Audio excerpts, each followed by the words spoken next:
આ તરફ ઉત્તર ગુજરાતમાં પણ વરસાદ છે। અંબાજીના દ્રશ્યો, મેળાના માહોલ વચ્ચે વરસાદી માહોલ, મેળાના બીજા દિવસે જામ્યો છે વરસાદી માહોલ। ચાલુ વરસાદે વરસાદ, ભક્તો રથ ખેંચતા નજરે પડ્યા। ચાલુ વરસાદમાં ભક્તો માં અંબાનો રથ ખેંચતા નજરે પડી રહ્યા છે। કેટલાક ભક્તોએ લીધો છે માં અંબાની ધજાનો સહારો। તો સૌરાષ્ટ્ર બાદ અનેક વિસ્તારોમાં વરસાદની જે જાણકારી છે તે પ્રમાણે અંબાજીમાં પણ વરસાદ થઈ રહ્યો છે। અનેક વિસ્તારોની અંદર ભારે વરસાદની શરૂઆત જોવા મળી રહી છે। પંચમહાલના ઘોઘંબામાં માનવતાને શરમસાર કરતી ઘટના, રાહદારીને અડફેટે લઈને કાર ચાલક ફરાર થઈ ગયો। હિટ એન્ડ રનની આ ઘટના ઘોઘંબાની પ્રાથમિક શાળા સામે થયો હતો અકસ્માત। રાહદારીને અડફેટે લઈને પહોંચાડી હતી ઈજા। ઈજાગ્રસ્ત રાહદારીને રોડ પર પડેલો મૂકીને યુવક પલાયન થઈ ગયો। કાર ચાલક પૂર્વ સરપંચનો પુત્ર હોવાનું જાણવા મળ્યું છે। ઘટનાના સીસીટીવી ફૂટેજ પણ જોવા મળી રહ્યા છે। હાલના દ્રશ્યો આપ જોશો તો કાર ચાલક જે છે તે હિટ એન્ડ રન કરી અને ત્યાંથી ફરાર થતો જોવા મળી રહ્યો છે। વધુ માહિતી ન્યૂઝ 18 સંવાદદાતા રાજેશ પાસેથી મેળવીશું। રાજેશ, સમગ્ર ઘટના શું ઘટી હતી, હાલમાં વધુ શું જાણકારી? ચોક્કસ કમલેશ કનોજિયા નામનો એક ઘોઘંબાનો ફ્રૂટની લારી ચલાવતો યુવક છે અને તે ઘોઘંબાની પ્રાથમિક શાળા માર્ગ ઉપરથી પસાર થઈ રહ્યો હતો।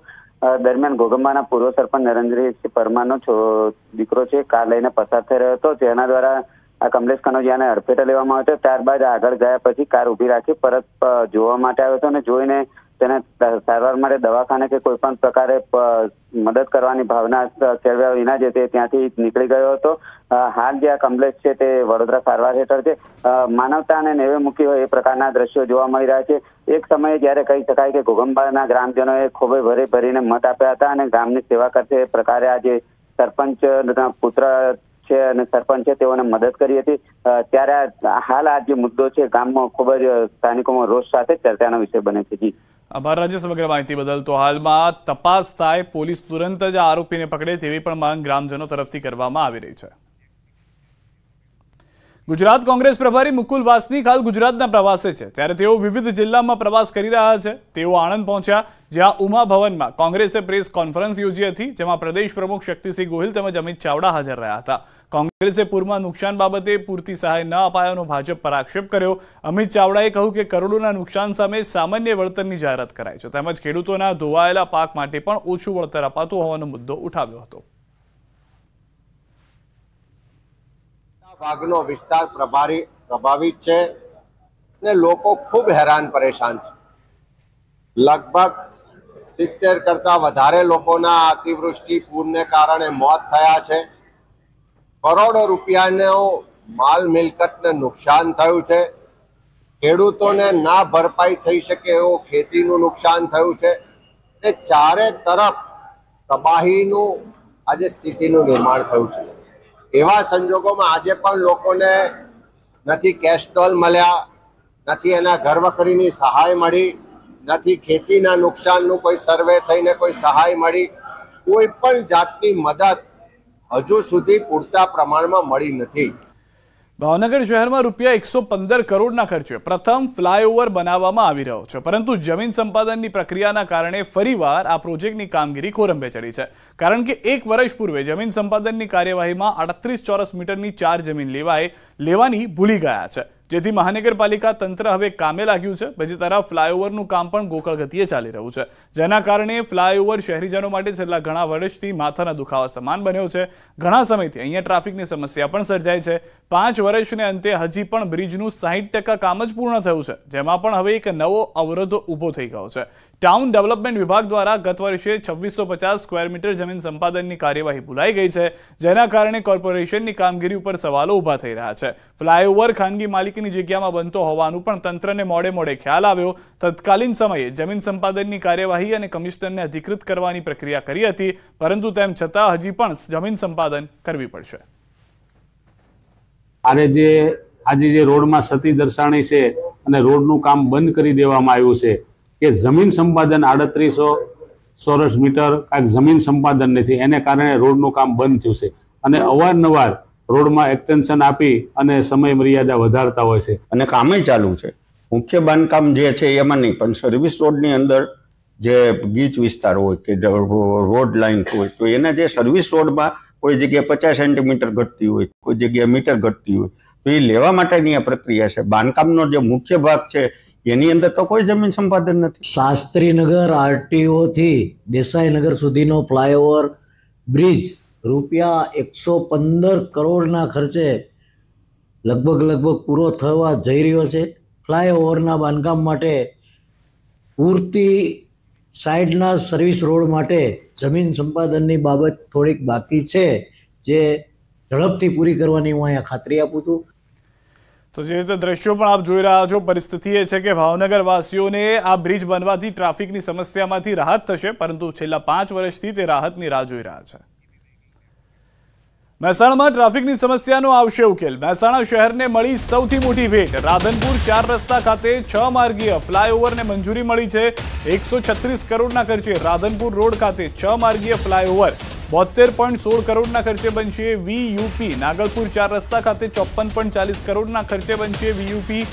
MLA મુકેશ પટેલે આ મામલે સરકારમાં કરી હતી રજૂઆત, જેને માન્ય રાખવામાં આવી હોવાની જાણકારી મળી રહી છે. દાહોદ જિલ્લાના ધાનપુરમાં ડ્રોનની મદદથી બીજનું વાવેતર કરવામાં આવી રહ્યું છે. ધાનપુરના કોટંબી ગામે વન વિભાગે ડ્રોનની મદદથી વાવેતર કર્યું. નાયબ વન સંરક્ષણની હાજરીમાં બીજના વાવેતરની કામગીરી કરવામાં આવી. કોટંબી જંગલ ભાગ વિસ્તારમાં બીજનું વાવેતર કરવામાં આવ્યું છે.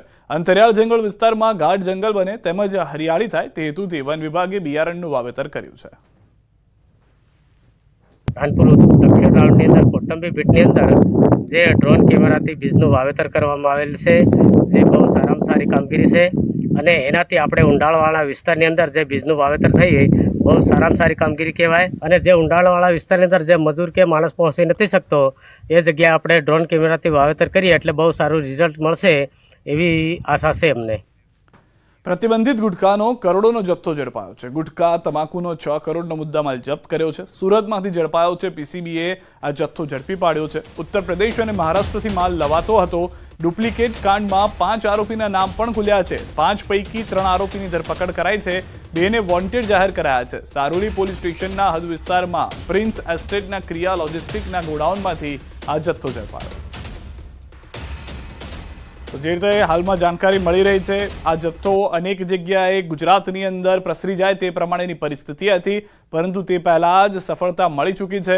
6 કરોડનું આ તમાકુ કે જે ડુપ્લિકેટ હોવાની જાણકારી છે. ખોટી કંપનીના સ્ટીકર લગાડી દેવામાં આવ્યા હતા, જેમાં 5 લોકોની સંડોવણી છે. 3 લોકોની હાલમાં ધરપકડ થઈ ચૂકી છે. અન્ય 2 વોન્ટેડ છે, જેને પકડવા માટે પણ તજવીજ હાથ ધરવામાં આવી છે. દાહોદ જિલ્લામાં 179 સર્વે નંબર શંકાસ્પદ જાહેર કરાયા છે. નગરાળા વિસ્તારમાં નકલી NA હુકમના કિસ્સામાં પોલીસે 3 આરોપીની ધરપકડ કરી હતી. ત્યારબાદ સમગ્ર મામલે અધિકારીઓની સંડોવણી જોવા મળી હતી. અધિકારીની પણ ધરપકડ કરી. સાથે જ નકલી NA હુકમો થયા ત્યાં વિવિધ બાંધકામ અને સોસાયટી બની ચૂકી છે. ત્યારે તે સોસાયટીમાં મકાન માલિકોને આ નકલી NA નડતરરૂપ ન બને તે દિશામાં તંત્રએ કામગીરી હાથ ધરી. પ્રાંત અધિકારીએ દસ્તાવેજ રેકર્ડ પર ન ચડાવવા સબ રજિસ્ટ્રારને સર્વે નંબરોની યાદી સાથેનો લેટર પણ લખ્યો છે. વહીવટીતંત્ર દ્વારા લોકોને અફવાથી દૂર રહેવા અને નકલી NA મામલે કોઈ પણ માહિતી હોય તો વહીવટીતંત્રનું ધ્યાન દોરવા અપીલ પણ કરવામાં આવી છે. હાલ તો સમગ્ર મામલે તંત્રએ અલગ અલગ ટીમ બનાવી આગળની કાર્યવાહી હાથ ધરી. આધારભૂત પ્રમાણ અને ચોક્કસ એવિડન્સ ન મળવાથી આવા હુકમોની સામે કાયદેસરતા એમ કે કરવા માટે અમે અમારી ટીમો બનાવી હતી અને 179 જેટલા હુકમો છે દાહોદ તાલુકાના જે ખોટા હુકમો છે અને એના આધાર પર જે ઇન્કવાયરીઓ થઈ છે ખરેખર એ હુકમો કરનાર છે એમને પણ ટૂંક સમયમાં અમે સાંભળીશું. ગીર ગઢડાના શાણા વાંકિયા ગામમાં ખેડૂતો સહિત ગ્રામજનો સાથે છેતરપિંડીની ઘટના જોવા મળી છે. ખેડૂતોનો આરોપ છે કે શાણા વાંકિયા સરકારી મંડળ દ્વારા મૃત ખેડૂતોના નામે સહી સિક્કા કરી લાખો રૂપિયાની ઉઠાંતરી કરવામાં આવી છે. 40થી વધુ ખેડૂતોના નામે લાખો રૂપિયા ઉપાડ્યા છે. સમગ્ર કૌભાંડ આવતા ગ્રામજનો ગીર ગઢડા મામલતદાર કચેરીએ પહોંચ્યા હતા અને જવાબદાર કર્મચારીઓ સામે કડક કાર્યવાહીની માંગ કરી હતી. સાથે આવેદનપત્ર પણ પાઠવ્યું હતું. ગામ લોકોનો આરોપ છે કે સહકારી મંડળીના પ્રમુખ સદસ્યો, મંત્રી અને કર્મચારીઓની મિલીભગતથી કૌભાંડ આચરવામાં આવ્યું છે. ખેડૂતોએ આ મામલે કડક કાર્યવાહી નહીં થાય તો બેંકને તાળા મારી આંદોલનની ચીમકી પણ ઉચ્ચારી છે. તો આ તરફ બેંકના અધિકારીઓ દ્વારા તપાસ બાદ યોગ્ય કાર્યવાહીની ખાતરી આપવામાં આવી છે. હવે સમગ્ર કૌભાંડમાં કેટલી કડક કાર્યવાહી થાય છે અને ખેડૂતોને ન્યાય મળે છે કે નહીં તે જોવું રહ્યું. મંડળીમાં કમસે કમ 300 જેટલા ખેડૂતો સાથે ખિલવાડ થઈ સેવા સહકારી મંડળીના પ્રમુખ, મંત્રી અને બેંકના અધિકારીઓએ સાથે મળી મિલીભગત કરી અને કમસે કમ 18 થી 20 કરોડ રૂપિયાનો ભ્રષ્ટાચાર કરેલ છે. આની સામે કાયદેસરના કાર્યવાહી કરવા અમારી માગણી છે. મારે જે નામ છે મારી 7/8 એમાં 1 વીઘો પણ જમીન મારા ખાતે નથી અને મારા ખાતેથી 5,70,000 રૂપિયા આ બેંકે ઉચાપત કરી લીધી, જેના મેં કોઈ ધિરાણ ખતમાં કે ક્યાંય મેં મારી સાઈન ધિરાણ ખતમાં 4 કે 5 સહી આવે છે ખાતેદારની, એમાં સહી પણ કરેલી નથી અને કોઈ પણ જાતનો આજ સુધી બેંક પણ નથી આવ્યો. મારા મમ્મી એક્સપાયર થઈ ગયા છે 2017માં અને 2021થી આ બેંકે એના નામે પૈસા ઉપાડવાનું ચાલુ કર્યું છે. 4,40,000 રૂપિયા એમાં ઉપાડ કરી નાખેલો છે.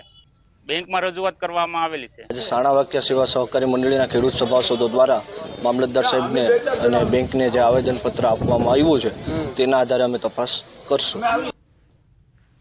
મામલતદાર ગીરગઢડા આજે ગીરગઢડા તાલુકાના સાણા વાક્યા ગામે સાણા વાક્યા સેવા સહકારી મંડળી દ્વારા ખેડૂતો સાથે કથિત છેતરપિંડી થયાની એક આવેદનપત્ર લોકોએ આપ્યું છે અને એ આવેદનપત્ર અન્વયે આગળની કાર્યવાહી થવા અમે કલેક્ટર સાહેબ ગીર સોમનાથને મોકલી આપશું.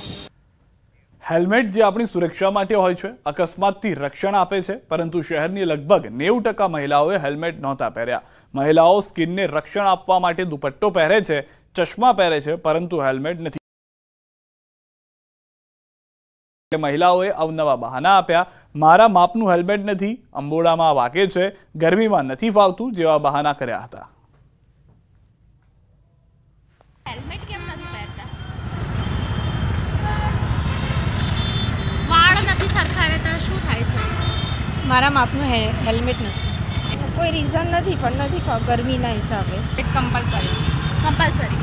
મેં બી પહેર્યું નહીં, મને અહીંયા વાગ્યું છે એકચ્યુઅલી. મારા ડેકીમાં બી હેલ્મેટ હશે, હું એવરી દિવસ પહેરું છું, પણ અહીંયા મને વાગ્યું છે, પટ્ટી બી છે, તો એના કારણે મેં નથી કરેલું હેલ્મેટ. કલ પ્રોબ્લેમ હતો ને, હમણાં જ હું લઈને આવી, બંધ થઈ ગયું હતું એન્જિન, એટલે બધું જ મેં ઘરે મૂક્યું હતું. એટલે આજે હમણાં અડધ વચ્ચેથી વ્હીકલ લઈને આવીને અત્યારે હું ઓફિસ જાઉં છું, એટલે ઘરે છે હેલ્મેટ મારું. સેફટી માટે આપણે દુપટ્ટો પહેરીએ, સ્પેક્સ પહેરીએ, હેલ્મેટ શા માટે નહીં?